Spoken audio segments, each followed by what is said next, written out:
Halo semuanya, nama saya Ageng Angelita Putih Anggini. Saya mahasiswa Politeknik Sipran Sandi Negara. Di sini ingin memberikan sedikit penjelasan mengenai penerapan teknologi mashup. Apa itu teknologi mashup? Mashup adalah sebuah aplikasi web yang memiliki visi menggabungkan bermacam-macam sumber data online dan menampilkannya menjadi suatu bentuk informasi yang baru. Atau dengan kata lain, visi global dari teknologi mashup adalah menjadikan keseluruhan data yang ada di internet sebagai basis data universal yang bisa dimanfaatkan oleh pengembang web, menggabungkan semua berita dan informasi yang diinginkan, diambil dari seluruh situs yang ada di internet. Saya di sini akan mereview mengenai penerapan teknologi mashup pada aplikasi pariwisata berbasis web Nusantara View, modul blog dan berita, dan Facebook. Aplikasi Nusantara View.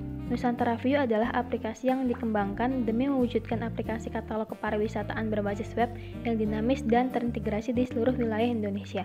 Nusantara View dikembangkan dengan menggunakan framework manajemen konten jumlah. Jadi, Nusantara View adalah aplikasi yang memungkinkan kita melihat objek-objek pariwisata di Indonesia sesuai dengan peta Indonesia, atau sumbernya sendiri adalah dari Google Maps. Berikut adalah beberapa teknologi yang digunakan untuk membangun aplikasi Nusantara View. Yang pertama adalah menerapkan teknologi berbasis web. Yang kedua, menggunakan bahasa pemrograman PHP. Yang ketiga, Yahoo Maps digunakan sebagai alat bantu untuk menyusun desain sistem dari teknologi mashup. Yang keempat, penerapan teknologi mashup Nusantara View modul Wikipedia dan Facebook dilakukan melalui OpenAPI yang memang disediakan masing-masing oleh Wikipedia dan Facebook. Yang terakhir, media penyimpanan yang digunakan adalah MySQL. Berikutnya, sistem modul blog dan berita. Sumber utama yang digunakan adalah Wikipedia karena cukup banyak konten mengenai objek wisata yang tersedia. Indonesia Travel dipilih menjadi sumber mashup sebagai alternatif bagi pencarian dari Wikipedia. Yang ketiga, WordPress dipercaya oleh pengguna Maya sebagai server blog untuk kepentingan blogging. Yang keempat, dipilihnya situs Kompas dikarenakan hanya pada situs inilah berita mengenai objek wisata dapat ditemukan oleh penulis selama proses pengembangan, serta ketersediaan fitur RSS dalam Kompas Online.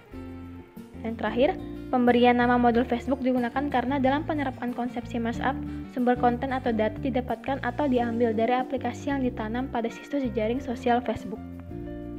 Kesimpulannya, rancangan dan desain sistem aplikasi pariwisata berbasis web Nusantara View modul blog dan berita dan Facebook berhasil dibuat dengan menggunakan teknologi PHP yang tertanam dalam framework jumlah dan juga dengan bantuan mashup editor Yahoo Maps.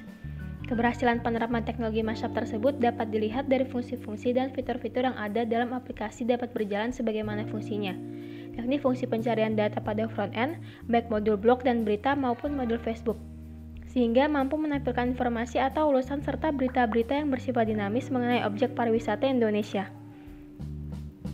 Implementasi teknologi mashup modul blog dan berita, khususnya kategori Indonesia Travel, blog dan berita, dapat dilakukan dengan menggunakan bantuan mashup editor Yahoo Maps. Tools ini mampu mendukung aktivitas mashup dengan memberikan tawaran output yang beragam, antara lain RSS, JSON maupun dalam format PHP. Implementasi teknologi mashup kategori Wikipedia dan Facebook dapat dilakukan dengan memanfaatkan OpenAPI-nya secara langsung. Dengan menggunakan teknologi mashup, penghematan pada sisi basis data dapat dilakukan karena data yang digunakan diambil langsung dari internet. Masih terdapat beberapa kelemahan dalam penerapan teknologi mashup. Salah satu di antaranya yaitu ketergantungan yang cukup besar terhadap pihak ketiga sebagai penyedia data. Segala bentuk perubahan yang terjadi terhadap pihak ketiga tersebut akan mempengaruhi proses mashup yang ada pada aplikasi yang dikembangkan. Sekian video presentasi dari saya. Terima kasih telah menonton video ini. Sampai jumpa lagi.